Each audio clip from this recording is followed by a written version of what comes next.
पछाडि फर्केर हेर्दा यस्ता दिन पनि देख्न पर्यो भन्ने हुन्छ।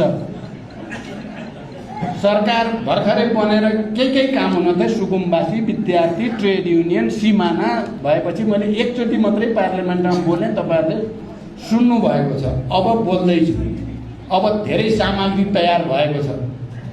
यो सरकार सुशासन र विकासको निम्ति होइन। यो संविधान संघीय लोकतान्त्रिक गणतन्त्र, महिला, दलित, आदिवासी, जनजातिले पाएका अधिकार खोज्ने र संविधान मास्ने दिशातिर अगाडि बढ्दैछ। खबरदार, तपाईँ हामी सबै एकचोटि फेरि जुर्मुराउनु पर्ने अवस्था आइलागेको छ। त्यो जुर्मुराउनको लागि मैले अहिले भने जस्तो गल्ती कहाँ भयो भन्दा हामीले वर्ग सङ्घर्ष, विचार र रणनीतिलाई बेवास्ता गऱ्यौँ र कार्यनीति दिनदिनैकोमा रमायौँ र हामी बिग्र्यौँ। अब त्यसको मुख्य जिम्मेवारी मैले त भनेको छु, मैले दिनुपर्छ। फेरि अरूलाई भनेर नि सुख पाइँदैन, किन 3 चोटि प्रधानमन्त्री त मै भइसकेको छु। अरूलाई त के भन्ने त। त्यसो भएर कोही ठाउँ म हैरान भएर मलाई त छिटो हटाइदिनु न सबै मिलेर पनि भन्न आउँछ कोही बेला। फेरि त्यसको अर्थ म पलायन हुन खोज्यो भनेर नि नठान्नु होला। पलायन हुन खोजेर भनेको होइन। कहिलेकाहीँ भन्न मन लाग्छ कि त मलाई सच्याइदिनु पऱ्यो कि त मलाई हटाइदिनु पऱ्यो। हटाउन पनि नसक्ने, सच्याउन पनि नसक्ने, अनि भित्रभित्र खुसु गरिरहेको। यसले केही काम हुँदैन। त्यहाँ सिधा कुरा गरौँ, गल्ती त्यहीँ भएको छ, रणनीतिमा भएको छ। वर्ग सङ्घर्षमा त बल्ल छोडिया छ। म चाहिँ अब महाधिवेशनसम्म जाँदा तपाईँहरूसँग छलफल गरेर बहस गरेर हामी सबै मिलेर ठुलो कमजोरी सच्याएर वर्ग सङ्घर्षद्वारा ठिक गर्नुपर्छ। हामी महाधिवेशनसम्म राम्रोसँग पार्टी बनाऊँ, युवाहरूलाई ल्याउँ, नयाँ नेतृत्वको टिम बनाऊँ। महाधिवेशनपछि मलाई त यहाँ दिनदिनै जेल हाल्ने कुरा आउँछन्। माधवजीलाई त मुद्दा लट्काएको छ पहिलेको सरकारले। प्रचण्डको कहिले 41 अरब छ दुबईमा भनिदिएछ। तपाईँहरूको पनि दिमाग खराब हुनु। नेता हो माधवजी, म माओवादी आन्दोलनको मुख्य नेता हो। अरू सबै साथीहरूको भूमिका छँदैछ, मैले कसैलाई मिनिमाइज गर्नलाई यो भनिराखेको छैन। तर प्रमुख लिडरसिप हामी नै हो र हाम्रै नेतृत्वमा युगान्तकारी परिवर्तन सम्भव भएको हो। पञ्चायत विरोधी आन्दोलन पनि, सामन्ती निरङ्कुशतन्त्र र राजतन्त्र विरोधी आन्दोलन पनि, अनि सबै उत्पीडित वर्ग, जाति, क्षेत्र, समुदाय तिनीहरूको पहिचान र अधिकारको आन्दोलन समेत गरेर एउटा युगीन परिवर्तन सम्भव भएको हो। त्यत्रो परिवर्तन र संविधान सभामा गइसकेपछि पनि संविधान सभाबाट संविधान बन्न नदिने देशी विदेशी प्रतिक्रियावादीहरूको धेरै ठुलो कसरत, धेरै ठुलो। तपाईहरु सबैलाई थाहा नहुन सक्छ, निकै ठुलो दबाव, धम्की ठुल्ठुला शक्ति केन्द्रहरूको हामीले सामना गरेको हो। निकै ठुलो धम्की।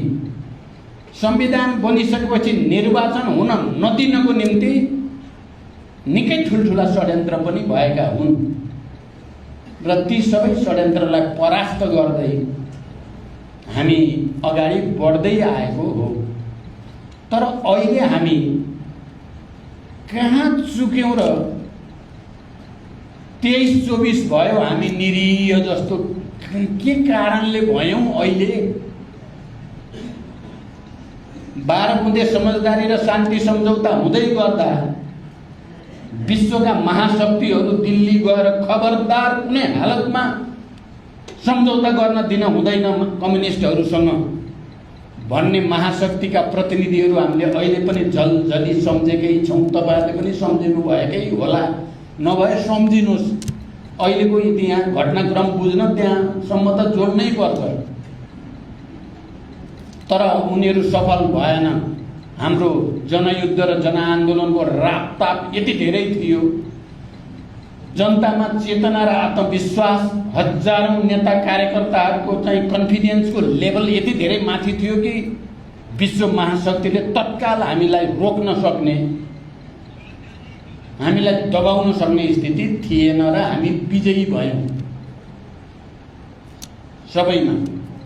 तर अहिले हामी 23-24 गते हामी केही पनि नभए जस्तो नेताहरू तपाईहरुले हेर्नुभयो छन् कि छैनन् कि जस्तो भयो नि। तपाईहरुलाई 2 दिन त 24 र 25 26 सम्म त हाम्रा नेताहरू जीवितै पो छन् कि छैनन् कि कहाँ छन्, गिरफ्तार भएका हुन् कि मारि पो सके कि भन्या जस्तो स्थिति थियो। सम्झिनु भएको छ? 25 र 26 मुख्य त त्यस्तो थियो। यस्तो हामी बच्यौं कसरी, मैले भन्ने गर्छु कहिलेकाहीँ बचियो कसरी।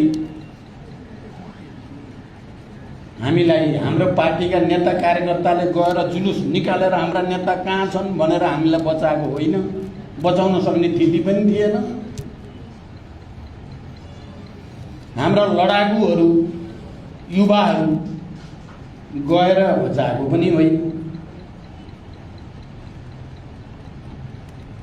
भनेपछि हामीलाई निरीह पनि विश्वभरिको भूराजनीतिक सङ्घर्षले बनाएछ।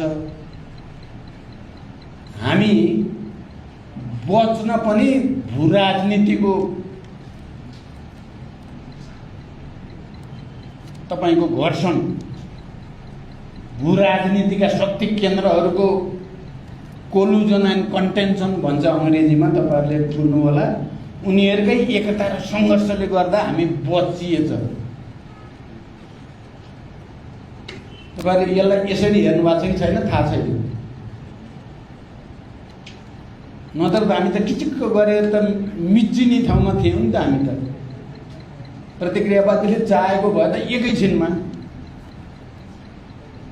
हुने ठाउँमा थियौँ, तर हामी बचियो। फेरि 26 गते त फेरि तिनै 24 गते विध्वंस गर्नेहरूले नै मलाई र माधव नेपाललाई राष्ट्रपति कार्यालयमा बोलाएर ल के गर्ने हो भनेर सल्लाह गर्ने